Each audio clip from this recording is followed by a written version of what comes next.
Bonjour, cette vidéo-là est un peu plus générale, consiste à expliquer, ou du moins à faire part de mes points de vue sur la présence de la religion au Québec.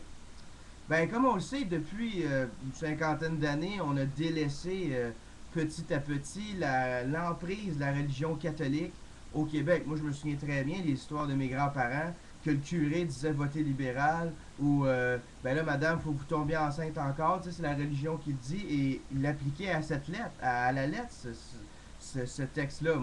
Écoutez, moi et mes parents n'ont pas vécu dans ce temps-là, mais il fut un temps où c'était comme ça. Mais on voit quand même si on va plus à l'église le dimanche, même si l'église et l'État sont séparés, on voit quand même beaucoup de comportements encore aujourd'hui qui sont issus de ce temps-là, qui sont des conséquences de notre vieux fonds catholique. Par exemple, euh, avez-vous remarqué qu'au Québec, l'argent est un sujet tabou? Qui plus est, on méprise beaucoup les gens qui sont riches. Un exemple très simple, je vais citer Jean-Luc Mongrain dans son émission Mon grain de sel des années 90. Parce qu'au Québec, quand tu fais de l'argent, tu dois être un crosseur. Tandis qu'aux États-Unis, ben, t'es fier de montrer que tu as réussi parce que c'est bien vu. Puis ici, toutes les connotations négatives, profiteur. On dirait que c'est mal vu de faire du profit.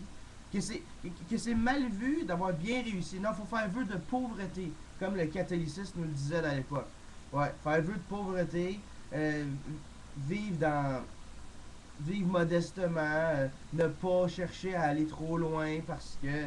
Puis honnêtement, tu sais, aujourd'hui, on voit beaucoup de comportements. Remarquez, le Québec n'est pas très cultivé, pas très éduqué. Remarquez, il n'est pas tout seul en Amérique du Nord. Là. Je pense que on a chacun nos défauts, mais quand même. Puis quand tu remarques, c'est vrai que c'est plus facile de croire que c'est Dieu qui a tout fait plutôt que de vraiment comprendre chaque aspect de l'existence d'une société et de la collectivité. C'est vrai que c'est plus facile, euh, je veux dire, vraiment se questionner sur qui on est, d'où on vient, c'est quoi le but de la vie, et d'appliquer des valeurs et de se questionner sur les valeurs véhiculées au sein d'une société, et aussi quant aux objectifs de la vie en elle-même. C'est vrai que c'est plus facile de juste prendre la Bible, de dire ah bon ben ça c'est ce qu'il faut que je suive, puis c'est fini. Pas besoin de réfléchir, pas besoin de penser. Fait que c'est un acte. Puis là, attendez, là, j'entends déjà les gens me dire ben là, t'es-tu en train de dire que ceux qui croient en Dieu, c'est tous des débiles mentaux qui sont paresseux, ignorants? Non, c'est pas ça que je dis. Moi-même, des fois, j'ai de la misère à comprendre qu'il y aurait absolument rien après la mort, puis qu'on est tout seul, puis que tu sais, dans le fond, toute la science existe. J'ai de la misère des fois avec ça. Mais ce que je dis, c'est que les fervents croyants, et là, écoutez-moi bien, j'ai pas dit les croyants, j'ai dit les fervents croyants, ceux qui appliquent à la lettre un texte religieux, eux, oui, je pense qu'ils renoncent à la majeure partie de leur sens critique et de l'autocritique.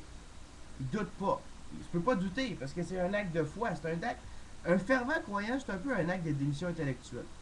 Bon, pour revenir à la société québécoise et à la part de la religion aujourd'hui, ben, on voit plusieurs comportements. Écoutez, en plus, moi j'ai un frère et une soeur qui sont présentement à l'école primaire.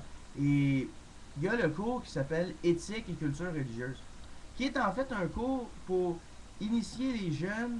Puis quand je dis les jeunes, c'est vraiment les très jeunes, là, ils n'ont pas 17-18 ans comme au cégep, avec les différentes religions, avec comment ça doit être appliqué dans la société, avec qu'est-ce que ça représente. Puis ça, je trouve, c'est vraiment surprenant qu'en 2011, on ait encore un cours de religion à l'école. Moi, je me souviens quand j'étais jeune, moi j'avais de la catéchèse, on en avait. Puis on enseignait la religion catholique. Mais ça fait quand même 15 ans.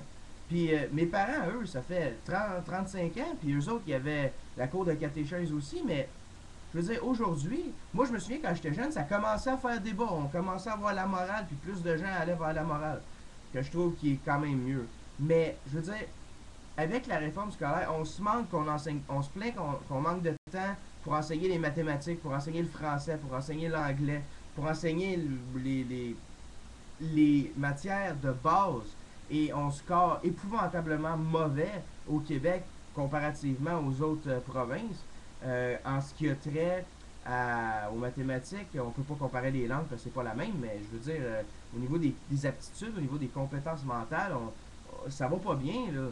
Comme j'ai dit avant, c'est sûrement parce que c'est un lien avec le fait qu'on valorise plus l'effort. Mais dans un monde où, à tort ou à raison, à l'école, on dit que la violence n'est pas une solution, que c'est pas vrai que la société va toujours être là pour toi, même si on veut tendance à faire croire ça.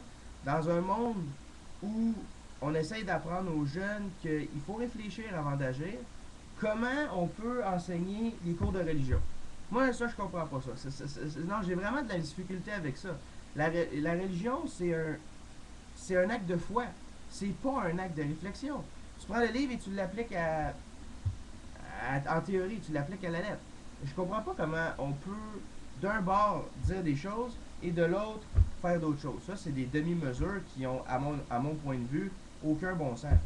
Moi, je pense que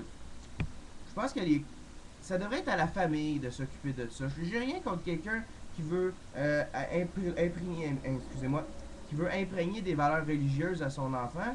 Et oubliez pas aussi que ce cours-là, l'islam, le bouddhisme, tout ça va avoir énormément de débats. Ça met les professeurs dans une situation extrêmement inconfortable. Supposons qu'il y a 2 musulmans dans la classe, 2 juifs, 6 catholiques, et peu importe. Hey, il faudra qu'il fasse attention à ce qu'il dit, parce que sinon le jeune va aller voir ses parents, après il va lui dire ça, puis là le parent va se plaindre, puis hey, tabarouette, ça n'aura pas de bon sens. Non, en résumé, je pense que la religion, même si elle est plus présente officiellement au Québec, a quand même beaucoup d'issues, beaucoup de comportements dans notre société, notamment, comme je l'ai dit, face à l'argent, mais notamment quant au fait de croire et de l'ignorance rationnelle et du fait qu'on préfère pas savoir grand chose parce qu'on veut être content, on veut croire qu'il y a une vie après la mort, on veut croire que, dans le fond, on souffre pas pour rien. Puis ça, c'est vraiment tout issu de la religion. J'espère que les gens vont plus réfléchir et peut-être plus se poser des questions parce que la vie, c'est pas vrai que c'est aussi simple que tu fais des bonnes choses puis après ça, t'es au paradis. Ou tu fais des mauvaises, t'es en enfer. Moi, je crois que la vie, c'est évoluer, c'est se questionner, c'est aller de l'avant. Et je crois que en 2011, enseigner les différentes religions à l'école, c'est pas rendre service aux enfants. Merci.